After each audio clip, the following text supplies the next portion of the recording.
I don't know a whole lot about drag racing, but I'm pretty sure going straight's part of it. Oh, well, alarms come down. Okay, Rawlings is doing a heck of a smoke show, but yeah, he is pulling out ahead. Whoa! Oh, Richard. I'm pretty sure going straight's part of it. It's not always fun in games at the Gas Monkey Garage. Feuds, squabbles, silliness, cast shifts, and wasted money. And your dagger tattoo looks like a penis. It has everything any self-respecting reality show possesses. But what we especially like is damaged, smashed, wrecked, and totaled cars worth tens or even hundreds of thousands of dollars. Dude, I don't know what happened. It just totally spun around. Welcome to TUNANOCRUST. Today, we are talking about cars that have been destroyed by Richard Rawlings in the Gas Monkey Garage. Some of these accidents led to Richard losing tons of money. This thing's worth about $1,000. That's worth like 50 grand. But some have potentially saved lives. How is that possible? Make sure to watch till the end to find out. You can see you burn off good before I saw you get squirted. Yeah, it didn't hit hard. We've all seen the Discovery Channel's Fast and Loud. For those who've only heard of it, it's a show about a shop in Dallas, Texas called the Gas Monkey Garage. And proprietor and businessman Richard Rawlings and his team transform old, sometimes rusted out cars into fully restored, profitable, and usually eardrum-shakingly loud works of art. Well, if you know Rawlings, you'll know he likes to take his cars to their limits and do some big burnouts, drag races, or whatever else he decides to do. We've also seen him take it a little too far and absolutely destroy some rare and expensive cars too. Some you may have seen on the show and some you probably haven't seen before. So let's get into the first wrecked car on our list. Dodge Challenger Hellcat. The smoke show, but yeah, he is pulling out ahead. Whoa! Oh, Richard. Richard Rawlings is an experienced drag racer. We've all seen him at the quarter mile putting down some rubber and getting some pretty quick times. On this episode, he was thrilled with the packed grandstands and decided to put on a show with a long tire-burning display right out of the box. 707 horses straight to the back tires. So Rawlings was racing against NHRA superstar Leah Pritchett behind the wheel of a Dodge Challenger Hellcat when he suddenly appeared to spin the tires just a little too long. He totally lost control of the rear end. One hell of a smoke show, but we're glad you're okay. The car is certainly fixable. Richard attempted to catch the rear, but his slight flick of the steering wheel only sent him right into the concrete barrier. He did not carry that much of the speed thanks to a long burnout at the start. Still, it's estimated that he was doing about 60 to 70 miles per hour when the crash happened. Witnesses share that, although it wasn't life-threatening, it was enough to scare anyone who's not used to crashing into walls at high speed. While others had a good laugh at Rawlings' expense. "You showboated all the way into the wall," a fan yelled at Rawlings as his Hellcat slowly rolled to the finish line. "That sucks big time," he added. Rawlings took it in stride, smiling aloud as he limped back to the paddock in his bruised Dodge. Later, Richard posted a statement on social media. "Y'all asked for it. Here's me going into the wall at Roadkill Nights against Leah Pritchett. What a day. Looks like I'm gonna need some more practice. Sorry, Dodge." "It felt great," joked Rawlings. "I felt like I was in the lane. I was getting a little out of the lane when I hit the wall, but I was good." Great. I felt like I was in the lane. I felt like I was getting a little out of the lane when I hit the wall, but I was good. Yeah, not a problem. "I was so far behind at the time, I figured, why not show the crowd something and, hit the wall. Do a little something."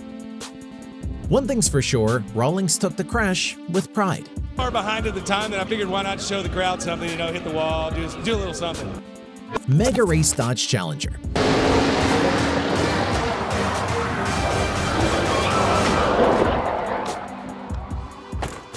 All fans remember the legendary race against Street Outlaws.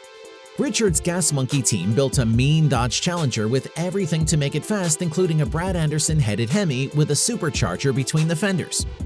Richard did his best to turn this American muscle into a brutal dragster. However, getting a car ready for a race was a long and, for some, very tiresome process. This time we see the mechanics go through it somewhat successfully. It was a crucial race for Gas Monkeys, with their pride and reputation at stake. The team was planning to show the Street Outlaws lads that making a drag race car is not that difficult. Well, is it? Although we have seen Richard and the crew make some incredible machines, this time they were swimming in water full of sharks, where it's not easy to stay above water. Experienced racers perform this so-called shakedown, whose purpose is to see what stays on the car and what falls off and what needs fixing or setting up. The gas monkeys did the same thing because as soon as they started doing a burnout, they started discovering stuff that needs to be fixed before they are even able to make a safe pass. Safe means a straight drive from start to finish, or as racers like to call it, an A to B pass. Sounds pretty basic, right? Unfortunately for gas monkeys, they weren't able to put down a pass. Instead, they had to pull the trailer on the very track to load up the wrecked car. The car drove lousy from the beginning, making a 180-degree turn and smashing the concrete wall, sort of like what Richard did with the Hellcat. No, he had to do that. It's all right. We'll have to work on it tomorrow. Luckily, no one was hurt, the crash didn't cause too much damage, and the guys did manage to repair it in a single day. So this accident probably saved one life minimum. What if that happened during an actual race? That's why these test drives are taken in the first place. Some of you might be asking, how did the race finish? Was the fast repair worth it? Well, there were 2 rounds. In the first round of the mega race, Big Chief drove the Crow, while in the second mega race, Ryan Martin drove his Fireball Camaro. Unfortunately, the outcome of both resulted in the Fast and Loud crew getting beaten like elementary school kids meeting high school bullies. There was even a scandal when the Street Outlaws didn't want to race Richard and accused him of cheating. And in the end, the races happened, and it was a classic tale of the good and honest street guys beating the giant high-dollar racing organization. Finally, Richard learned that while money can buy you an experienced driver, that doesn't mean you'll win. It sucks to lose anytime. 1967 Ford Mustang. This thing's worth about $1,000. That's worth like 50 grand. There's no doubt Gas Monkey Garage has a talented crew. While most of the time it's a pleasure to watch the progress of the car transformation from start to finish, the mashed up Mustang episode had a drastic turn of events while the crew was restoring a 1967 Ford Mustang. The crash came out of nowhere, and you can literally feel the team's pain and frustration through the screen. In this episode, Richard Rawlings trades his 1958 Impala for a 1967 Ford Mustang. The car was in bad shape, and it was a bit of an embarrassing purchase at first glance.